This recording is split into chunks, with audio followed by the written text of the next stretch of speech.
Good afternoon. You're watching the English newscast on Future Television. I'm Yumna Naufal. These are today's top stories. The families of the 9 Lebanese soldiers believed to still be held captive by ISIS. Protests in downtown Beirut nearly 2 years after the kidnapping. The state-run national news agency of Syria says more than 150 civilians, mostly women and children, leave the besieged eastern parts of Aleppo. And Iraq's defense minister says Daesh leaders and their families have sold their belongings and fled Mosul. The families of the 9 Lebanese soldiers believed to still be held captive by Daesh, protesting in downtown Beirut still nearly 2 years after the servicemen were kidnapped by the militant group in the northern bordered town. What is painful and unfortunate is our need to take to the streets again to remind everyone of our case, and we are in a continued communication with the Prime Minister Tamam Salam. Hussein Youssef, the father of one of the 9 hostages, revealed to LBC from Riyadh Saleh Square. The case has been out of the spotlight for months now, since 16 servicemen were returned in December of last year. More than 30 other soldiers and policemen were kidnapped in Arsel by Daesh and Fatah al-Sham on August 7, 2014, after the extremists stormed the border town 5 days earlier, following the Lebanese army's arrest of a prominent Syrian rebel commander.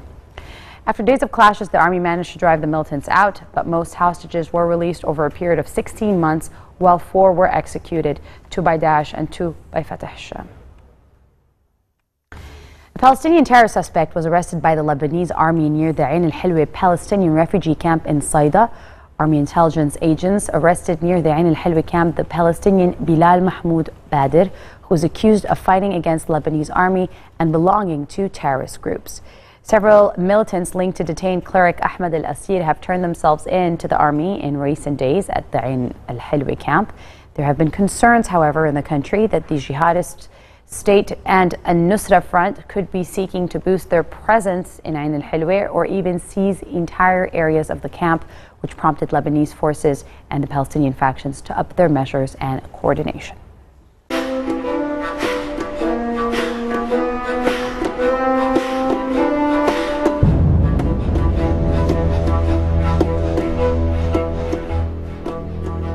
More than 150 civilians, mostly women and children, were said by Syrian television to leave besieged eastern parts of Aleppo through a safety zone that Moscow and its Syrian allies say they have set up to evacuate people trapped in opposition-held areas. Russia's defense ministry said that 169 civilians had left since Thursday through 3 safety crossings. The ministry also said in a statement that 69 rebels had handed themselves in to the army. Syrian state news agency Sana said about 170, mostly women over the age of 40, had arrived at the Salah ad-Din checkpoint. Video obtained by Reuters purported to show families lining up to be taken out of Aleppo, with some women boarding a bus with aid and what were said to be rebels who had surrendered to government forces. Iraq's defense minister Khalid al-Ubaidi is saying that Daesh group leaders and their families have sold their belongings and fled Mosul as Iraqi forces close in on the northern city. Iraqi forces are conducting operations to set the stage for an assault on Mosul, the country's second city that has been held by Daesh since June 2014. But the final push to retake it is likely still months away. Some also sought to infiltrate towards Iraq's autonomous Kurdish region located north and east of Mosul, Ubaidi said during an interview which was broadcasted on Saturday night. Mosul is the last city held by Daesh and Iraq, but retaking it poses a major challenge, and the operation could unleash a humanitarian crisis unless plans are made for people who would likely flee the fighting.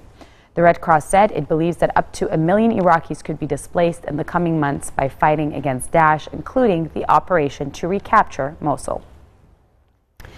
Turkey's President Recep Tayyip Erdogan saying he wants to introduce constitutional changes to bring the Turkish spy agency and military chief of staff directly under his control, as he is seeking to tighten his grip on the country after the failed coup.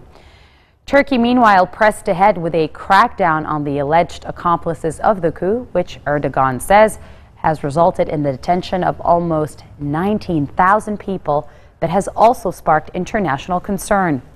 The government would need support from opposition parties to push through the shift, as a supermajority of 2/3 of deputies is needed to make constitutional changes. Erdogan added that in the wake of the July 15 coup bid, military schools will be closed and a national military university will be founded as part of a ranging shakeup of the military. Coming up next, at least one person killed, 4 wounded in a shooting in Texas, with police warning he is still at large. Stay with us, we'll be right back.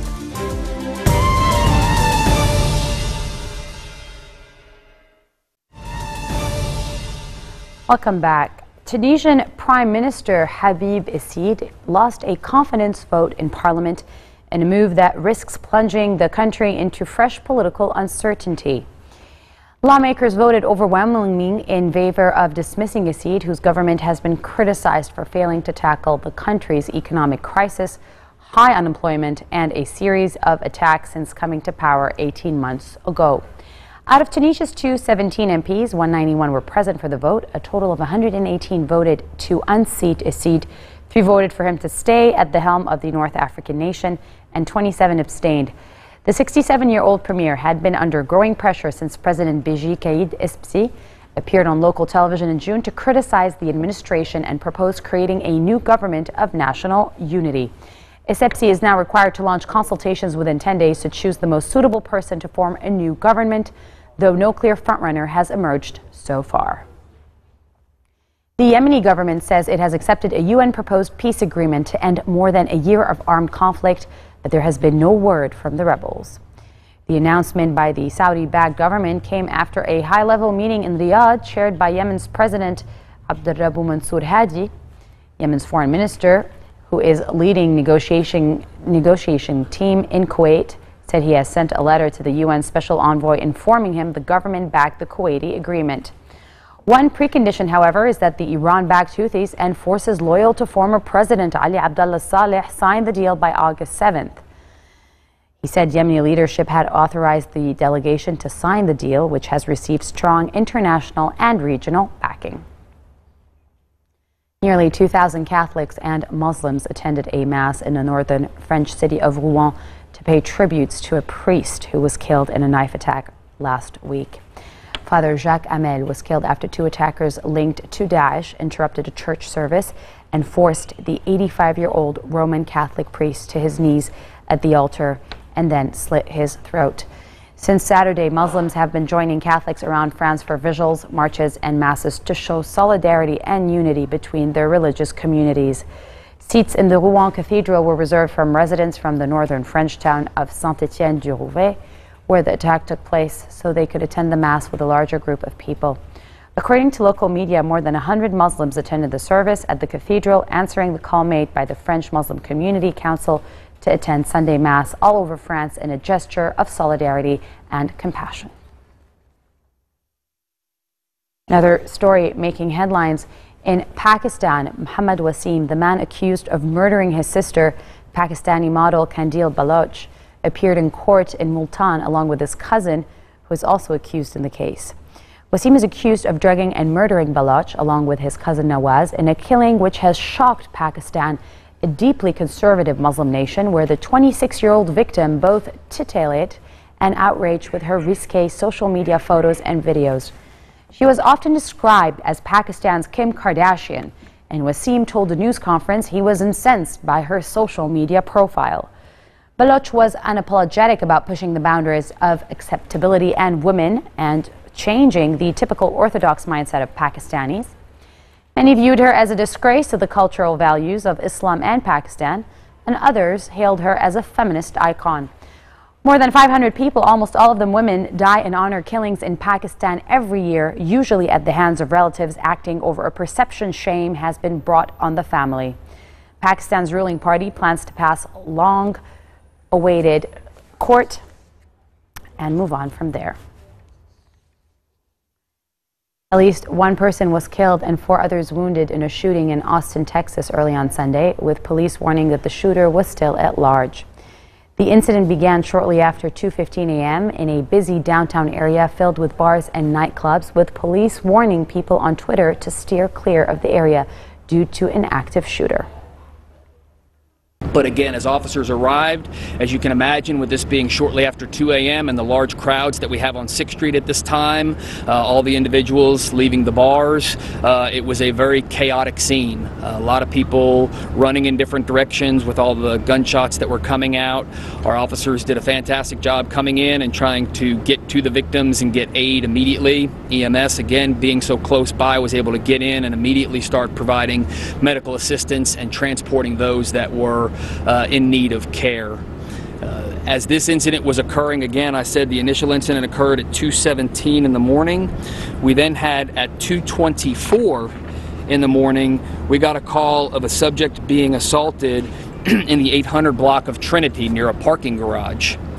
In this disturbance, it was a disturbance that occurred in the parking garage. One individual did pull out a weapon and fire it at another individual. And so given the fact that we had just had multiple shots fired on 6th Street, then we have another incident occur several blocks away with shots being fired again in that incident, the initial concern was that we had an individual that was engaging in active shooter tactics in the entertainment district. But again, that is not what our assessment is at this point. These were two isolated incidents.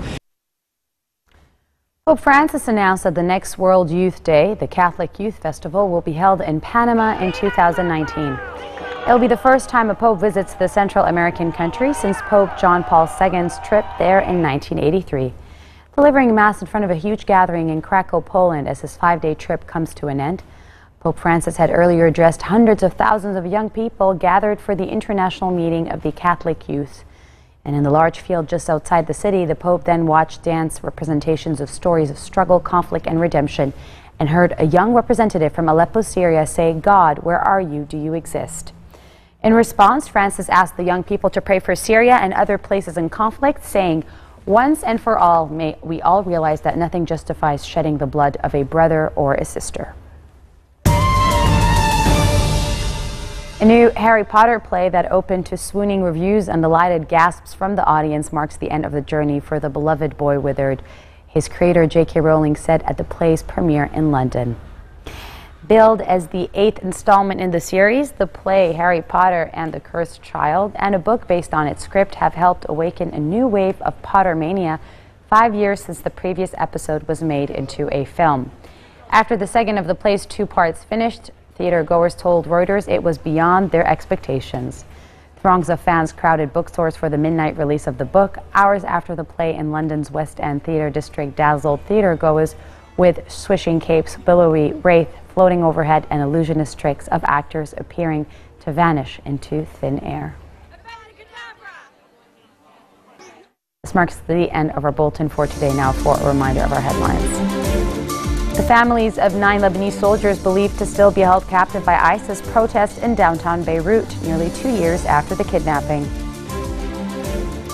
Syrian-run news agency says more than 150 civilians left the besieged eastern parts of Aleppo through a safety zone.